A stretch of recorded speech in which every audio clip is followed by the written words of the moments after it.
This video sponsored by BuyMood shopping app. டிஸ்கிரிப்ஷனில் link கொடுக்குறேன், check பண்ணி பாருங்கள். இப்போ நம்ம வாங்க வீடியோக்குள்ளே போகலாம். இன்றைக்கி நாம் லெமனை பற்றி பார்க்கலாமா? முதல்ல லெமனை இந்தியாவில் பயன்படுத்துறது கிடையாது. நம்ம லைமை தான் பயன்படுத்துகிறோன்னா உங்களால் நம்ப முடியுதா? ஆமாங்க, லெமனுக்கு லைம் அண்ட் லெமன்னு 2 பேர் இருக்குது.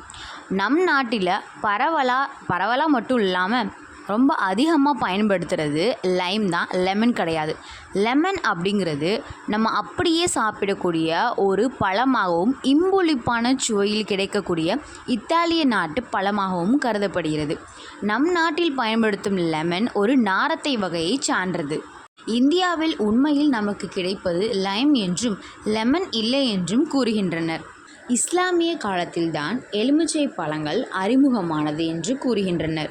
எலுமிச்சை என்பது நிச்சயமாக நாரத்தை மற்றும் ஆரஞ்சு பழத்தின் கலப்பினம் என்றே கூறலாம். எலுமிச்சை பழம் எப்படி இருந்தாலும் அதை நமக்கு கலப்பினமான பழம் என்றுமே கூற முடியும். அதனால்தான் அது லைம் மற்றும் லெமன் என்ற 2 பெயரால் அழைக்கப்படுகிறது. மேலும் இந்தியாவின் உலக புகழ் பெற்ற நிம்பு என்று ரங்பூர் நிம்புவை தான் கூறுகிறார்கள். இது அதிக நறுமணமும் மிகவும் பெரியதாகவும் நீள்வட்ட வடிவிலும் அமையக்கூடும். இந்தியாவை தவிர பங்களாதேஷிலும் அதன் மேல் கலிஃபோர்னியாவிலும் லைம் அல்லது லெமன் அதிகம் பயன்படுத்துவதாக தெரிகிறது. ஆசிய உணவு வகைகளில் எலுமிச்சை மற்றும் அதன் இலைகளை கறிகளிலும் மேலும் சுவைக்கேற்ப சுவையை கூட்டுவதற்கும் சுவையை ஏற்றுவதற்கும் எலுமிச்சம்பழம் நன்றாகவே பயன்படுத்தப்படுகிறது. மேலும் ஐரோப்பிய உணவு வகைகளில் எலுமிச்சம்பழம் அதிகமாக இடம்பெற்றிருக்கும். மேலும் எலுமிச்சை பழத்தில் பொட்டாசியம், கால்சியம், விட்டமின் சி போன்ற அதிநவீன சத்துக்களும் உள்ளது. அது மட்டுமன்றி போலேட், பொட்டாசியம் போன்ற சத்துகளும் ஊட்டச்சத்துகளும் அதிக அளவில் நிறைந்து காணப்படுகிறது. மேலும் எலுமிச்சை சாப்பிடுவதால் இதய நோயிலிருந்து பாதுகாத்துக்க கொள்ள முடியும். அது மட்டுமின்றி அதிக முடி உதிர்வு மேலும் சருமம் பாதுகாப்பிற்கு எலுமிச்சை ஒரு சிறந்த மருந்தாக காணப்படுகிறது. மேலும் இதயம் சம்பந்தமான பிரச்சனைகளை தீர்க்கக்கூடிய ஒரு உணவாகவும் ஒரு பழமாகவும் இது திகழ்கிறது.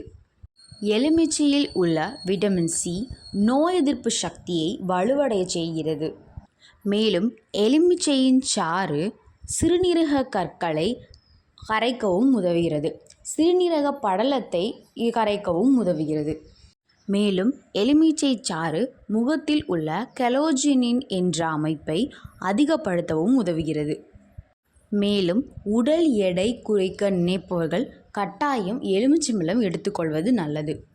மேலும் எலுமிச்சம்பழம் பழம் சாறு குடிப்பதால் செரிமான பிரச்சனை உள்ளவர்கள் அப்பிரச்சனையிலிருந்து மீண்டு வருவது மிகவும் சுலபமாகவும் இருக்கும். மேலும் வயிற்று உப்புசத்தை போக்கவும் இந்த எலுமிச்சம்பழம் பயன்படுகிறது. மேலும் எலுமிச்சை சாறை தினமும் காலையில் வெதுவெதுப்பான நீரில் கலந்து அருந்தலாம். அது மட்டுமின்றி முகப்பருக்களை போக்கவும் இதை பயன்படுத்தலாம். செரிமானத்திற்கு மிகவும் உகந்ததாகவும் இருக்கிறது. மேலும் உடல் எடை குறைக்க, நோய் எதிர்ப்பு சக்தி அதிகரிக்க, செரிமான பிரச்சனையிலிருந்து விடுவிக்க, முகப்பருக்களிலிருந்து விடுவிக்க போன்ற பல நன்மைகளை இந்த லெமன் கொண்டுள்ளது. மேலும் வாயு தொல்லை நீங்கவும் pH அளவு கட்டுப்பாடுடன் இருக்கவும் இந்த லெமனை பயன்படுத்தலாம். இன்றைக்கி நாம் லெமனை பற்றி நிறையவே பார்த்தோம். லெமனோட வரலாற்றை பற்றி பார்த்தோம். இன்னொரு நாள் இன்னொரு வீடியோவில் பார்க்கலாம். பாய்.